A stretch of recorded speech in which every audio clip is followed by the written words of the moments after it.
साथियों, एक चीज जो आज इस मंडी में आते आते मैंने बड़ी अद्भुत देखी कि एक पार्टी का दफ्तर है और पिछले दिनों सिरसा के लोगों ने बड़ा एक नजारा देखने का काम किया कि जहां एक नेता कहता है मेरे को दूसरे नेता ने कहा कि तीसरे की मदद कर दे, तीसरा कहता है मैंने किसी की मदद नहीं ली, दूसरा कहता है कि पहले को अपनी औकात में रहना चाहिए। तो राहत इंदौरी का एक शेर याद आ गया मंडी में घुसते घुसते। झूठों ने कहा झूठों से सच बोलो, सरकारी ऐलान हुआ सच बोलो। घर के अंदर तो सब झूठे, ये एक मंडी है, दरवाजे पे लिखा है सच बोलो। साथियों, आज सिरसा में ये नजारा आपको देखने को मिला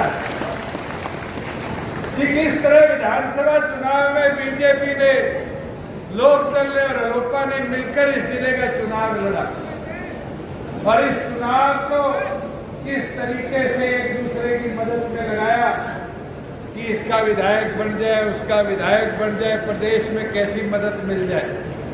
मैं तो आज आपसे पूछना चाहता हूं और अंत में इतना कहना चाहता हूं कि पिछले 7 वर्षों में 2018 से लेकर जब से आपकी पार्टी बनी है, और मैं पत्रकार साथियों को भी कह देता हूं ऑन रिकॉर्ड लिख लेना और अपना ऑन रिकॉर्ड चेक कर लेना,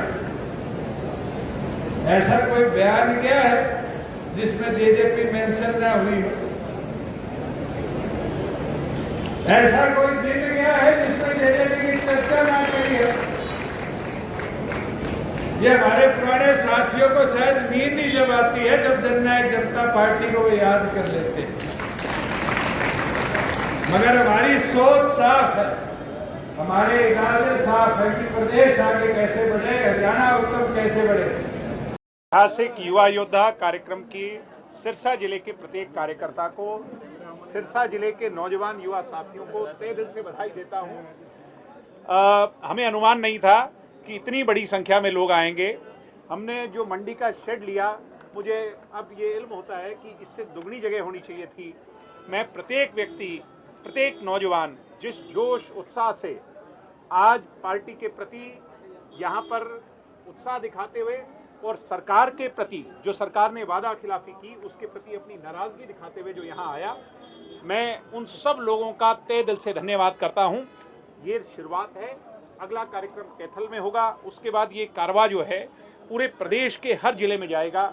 13 मार्च को इसका समापन होगा और उस दिन सर्व हरियाणा ऐतिहासिक युवा योद्धा कार्यक्रम जो है पूरे प्रदेश का होगा, जिसमें लाखों प्रदेश के युवा जो इस मुहिम से जुड़ करके हमारे साथ चल रहे हैं, वो उस दिन एक आवाज के अंदर प्रदेश की सरकार के सामने चुनौती बन सकती।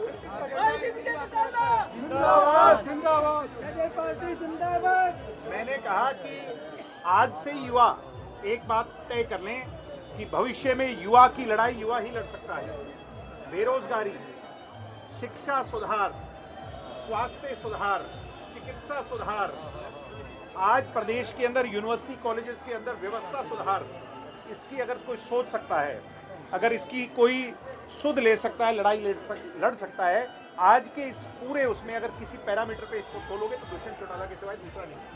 इसलिए मछली की आंख और अर्जुन का तीर, दुष्यंत चौटाला को मुख्यमंत्री बनाना है, उसके लिए हमने आज संकल्प लिया। आज युवा योद्धा की शुरुआत सिरसा से हुई है और पूरे प्रदेश भर में इसी तरह युवा को जागरूक कर युवा की इस लड़ाई को 13 मार्च तक जननायक जनता पार्टी की युवा इकाई लेकर चलेगी। और जिस तरीके से, चाहे वो रोजगार के अंदर हो, चाहे शिक्षा के अंदर हो, अनियमितताएं सरकार की, उसको उजागर भी करेगी और उसके लिए संघर्ष करने का भी काम करेगी। पिछले दिनों आपने अपराध की स्थिति देखी है।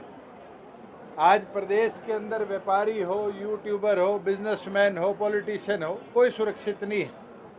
और तो और अब तो रोहतक के अंदर एक डॉक्टर को उसका हॉस्पिटल बेचने के लिए की धमकी आने लगी। इस तरह की व्यवस्था जिस प्रदेश में हो प्रगति नहीं कर रहा। बल्कि उसका बद से बदहाल हालत बनाने का सरकार काम कर रही है। आज CDLU के अंदर 18 नौकरियां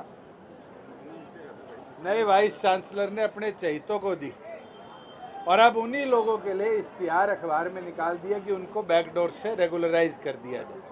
जो लोग खर्ची पर्ची की करते थे बात, आज वही बैकडोर के माध्यम से प्रदेश के अंदर रोजगार को लूटने का काम कर रहे हैं। और एक यूनिवर्सिटी नहीं है, जैसे जैसे युवा योद्धा प्रदेश के अलग अलग जिलों में जाएगा, वहाँ के कॉलेजेस और यूनिवर्सिटी के अंदर भी जो अनियमितताएं होंगी उसके लिए संघर्ष करने का काम करें। और आज जहाँ धान और बाजरा मंडियों में आ चुका है, सरकार अब तक किसान की ना तो खरीद कर पाई और ना उसको MSP दे पाई।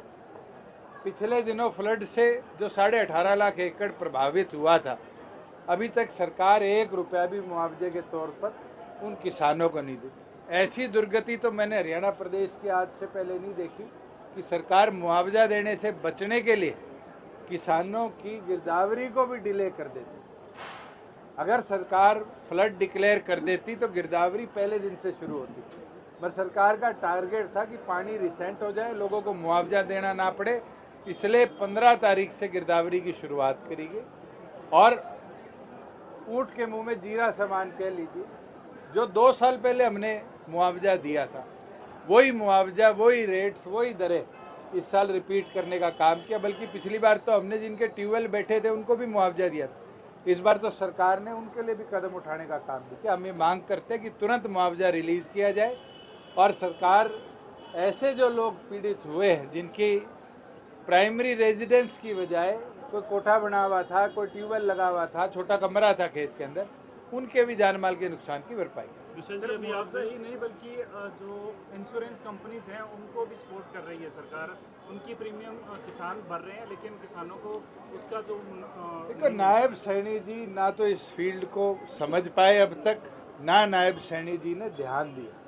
मुख्यमंत्री होने के बावजूद 5 दिन बाद फ्लड प्रभावित एरिया का दौरा करना, ये दिखता है कि कितने गंभीर वो है। जिस कुरुक्षेत्र के एरिया के अंदर मैं दौरा करके आया, मेरे भी 72 घंटे बाद उस जिले का दौरा करते, जहाँ से वो खुद सांसद भी रह लिए, विधायक भी हैं, तो ये गंभीरता दिखती है कि उनकी किसान के प्रति क्या सोच है।